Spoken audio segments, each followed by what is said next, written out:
baby! Overtime! Let's go!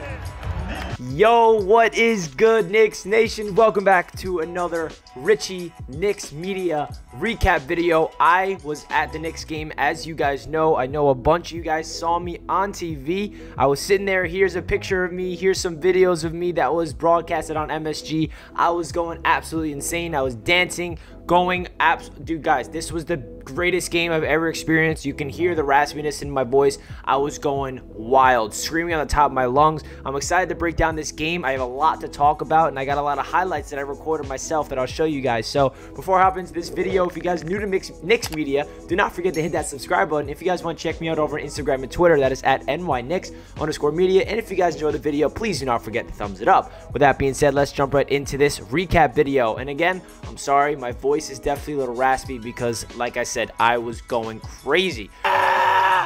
Let's just get right into it, guys, because I was freaking out the entire game.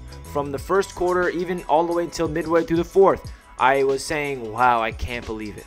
All the games I go to, because you guys know the first game I went to was the one where the fans were allowed back in the building for the first time at Madison Square Garden against the Golden State Warriors, and they did not show up in that game and they lost. And this is the second game I go to this year, and the Grizzlies were just not missing from three. We were leaving them open. They would not miss. Ja Morant was like 4 for 4 from downtown. Brooks would not miss from mid-range.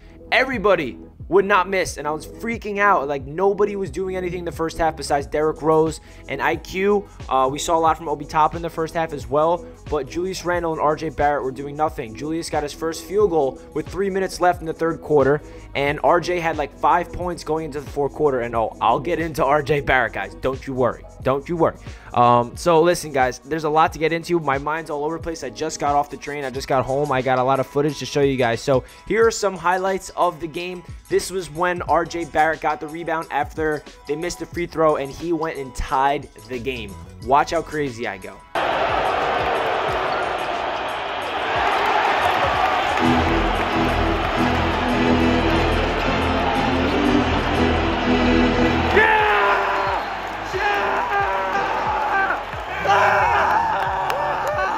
Let's go, RJ!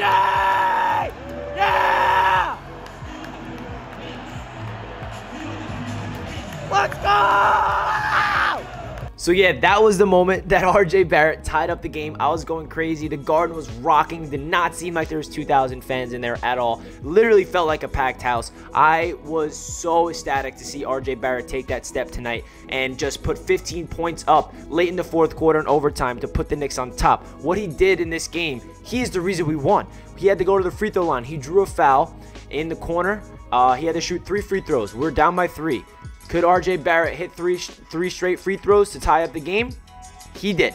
He hit all 3 free throws. And we know RJ Barrett, his free throw percentage is so much better this year than last year.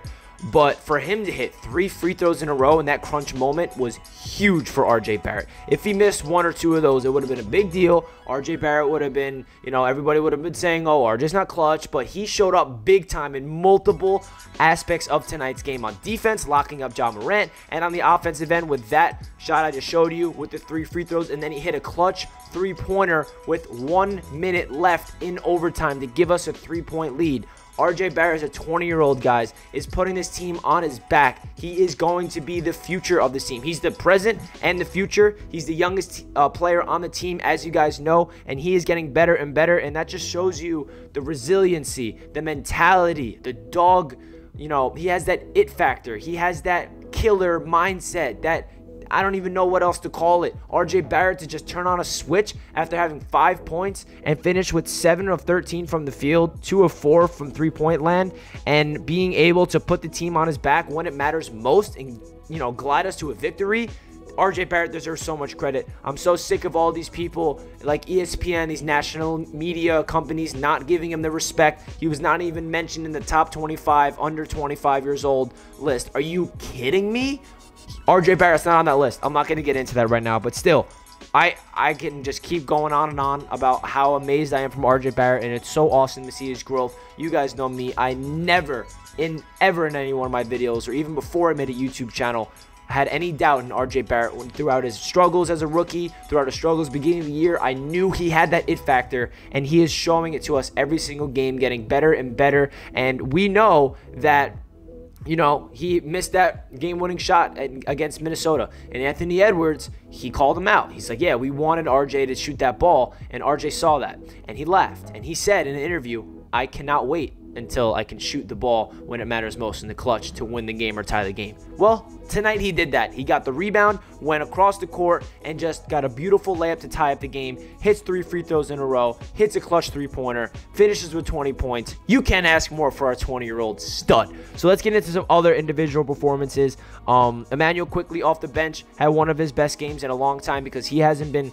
doing, you know, the crazy Emmanuel quickly revelation rookie stuff in a couple weeks, to be honest. He finished with 20 points, 7 of 12 from the field, 4 of 6 from downtown, 2 of 2 from the free throw line. Emmanuel quickly was hitting timely buckets. We saw a really interesting lineup from Thibodeau. We saw like the bench come in for a really long period of time. They got subbed out with 6 minutes left in the first, and we were struggling.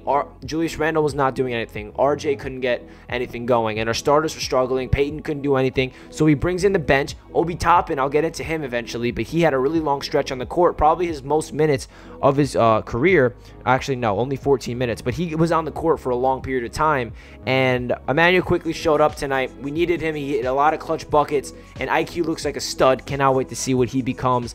Derrick Rose, he was like the only player that was playing well in the first quarter. He subbed in, had back-to-back crafty and one layups. Looked like an absolute vintage Derrick Rose stud. We needed that offense in the first quarter. Obi Toppin, that dunk that he had, that put-back dunk when Alec Burks chucked it up.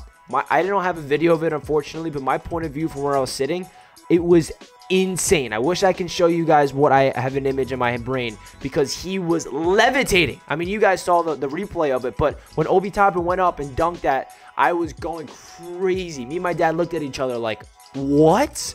We knew Obi Toppin has the hops and has the bunnies, but that was, it looked like he literally double jumped in the air, and he was just soaring in the air. He was determined to dunk that, and that was just such an athletic, crazy play.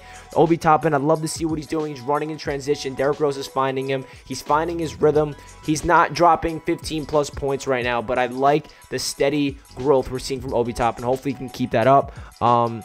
You know, listen, the one negative thing I'll say that is a big issue with this team is rebounding. That's why we were getting so banged up all game. The Grizzlies were just pounding us on the boards. You know, ever since Mitchell Robinson went down with an injury, we've been not being able to finish the defensive possession with the defensive board, and that's really hurting us, and it's going to hurt us for a long time throughout the year because we don't have it. Nerlens Noel is not the greatest rebounder. Taj is a better rebounder. We got Julius, who is always crashing the boards, but we're struggling when it comes to crashing rebounds, and that shows you how much we're missing Mitchell Robinson. It's unfortunate, but hopefully we can, you know, do something in order to get those rebounds, because it's definitely a problem.